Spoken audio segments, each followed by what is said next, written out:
আসসালামু আলাইকুম। আমি যখন আমার জীবনের ২য় ডকুমেন্টারি আমি তৈরি করি, যেটা ছিল আমার শিক্ষক গাজী সামিয়া সুলতানা ম্যাডামের উপরে। ওই ডকুমেন্টারিটা যখন তৈরি করি ওখানে আমি নিজেও হচ্ছে একটা আরকি তার সম্পর্কে বলছিলাম ম্যামের সম্পর্কে। তখন আমি যখন কথাগুলো বলছিলাম, আমাদের কলেজের মাঠে দাঁড়িয়ে কথাটা বলছি। আপনি যদি আমার ওই ভিডিওটা দেখতে চান, দেখতে পারেন। এই ইউটিউবে আছে, আমার ইউটিউবে আছে। বা আপনি যদি আমার নাম লিখে সার্চ করেন যে মোহাম্মদ আয়ান লিমরান্স ডকুমেন্টারি লিখে যদি সার্চ করেন, আই হোপ আপনি পেয়ে যাবেন। ওই ডকুমেন্টারিতে একটা পর্দায় দেখবেন কি আমি কথা বলছি, মাঠে দাঁড়িয়ে কথা বলছি। দূরে আহ, ২ তলায় মেবি বা ৩ তলায় আমার একজন শিক্ষক কথা বলছেন, একটু একটু বোঝা যায় আর কি।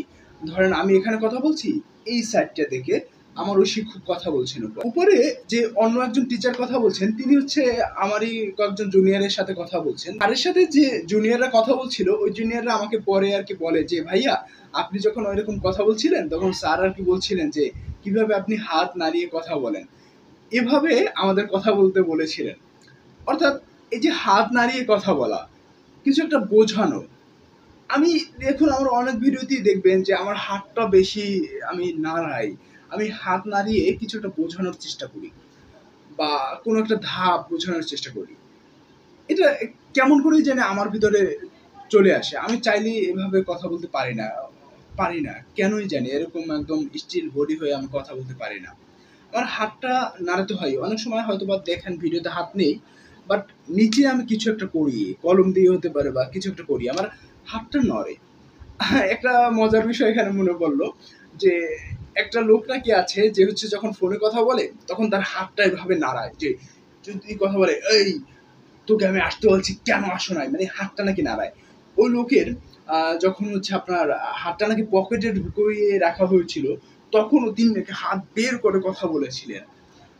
এটা হচ্ছে আমি ছোটবেলায় একটা গল্প শুনেছিলাম। আমি জানি না আমি অমন কিনা ওই লোকটার মতো, বাট এই যে হাত নাড়িয়ে কথা বলা বা যে কোনো স্থানে কথা বলছি, হেঁটে কথা বলছি, অর্থাৎ আমার বডি ল্যাঙ্গুয়েজ, আমি কিভাবে দাঁড়িয়েছি, এটা কিন্তু ম্যাটার করে আসলে। অনেক স্থানই আছে যে আপনি হাতটা পরিমার্জিত করে রাখবেন। আমার এক টিচার বলেছিলেন যে মঞ্চে যখন একজন অভিনেতা দাঁড়ায় তখন তার ওই অভিনেতার হাত দুটো নিয়ে অনেক ঝামেলা করে যে হাতটা কোথায় রাখবে।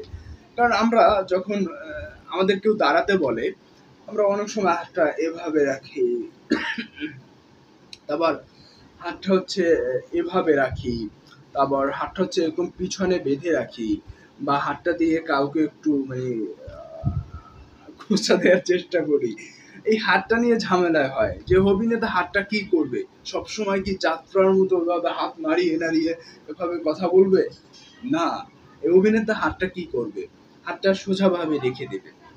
বাট পরিস্থিতি অনুযায়ী এটা ডিপেন্ড করে। আপনি যখন বক্তৃতা দিচ্ছেন আপনার হাত আপনি চাইলেই ব্যবহার করতে পারেন। আপনি হয়তো বা এক হাতে মাইক্রোফোন ধরছেন, অন্য হাতটা নাড়িয়ে আপনি সুন্দর একটা বিষয় বুঝাতে পারেন, পয়েন্ট টু পয়েন্ট বুঝাতে পারেন হাত দিয়ে। আপনার হাতটা আপনি ব্যবহার করতে পারেন, অর্থাৎ হাতের ব্যবহারটা আপনি ভালোভাবেই করতে পারেন। আর যদি আপনার মাইক্রোফোন এখানেই থাকে সেট করা, সেক্ষেত্রে আপনি ২ হাত ব্যবহার করতে পারছেন। অনেক সময় হয়ে থাকবে দর্শকরা আপনাকে হয়তোবা দূর থেকে একদম দেখতে পারবে না, বাট আপনার হাত নাড়ানো দেখে তারা আপনার সাথে কানেক্ট হবে। অর্থাৎ সবসময় তো চাইলেই একদম দর্শকদের মানে আই কন্ট্যাক্ট করা সম্ভব না, বা দর্শকরাও আপনার আই কন্ট্যাক্ট করতে পারে না সবসময়। সেক্ষেত্রে আপনি এই হাতের ব্যবহারগুলো করে দর্শকদের কিন্তু আপনার সাথে কানেক্ট করতে পারেন।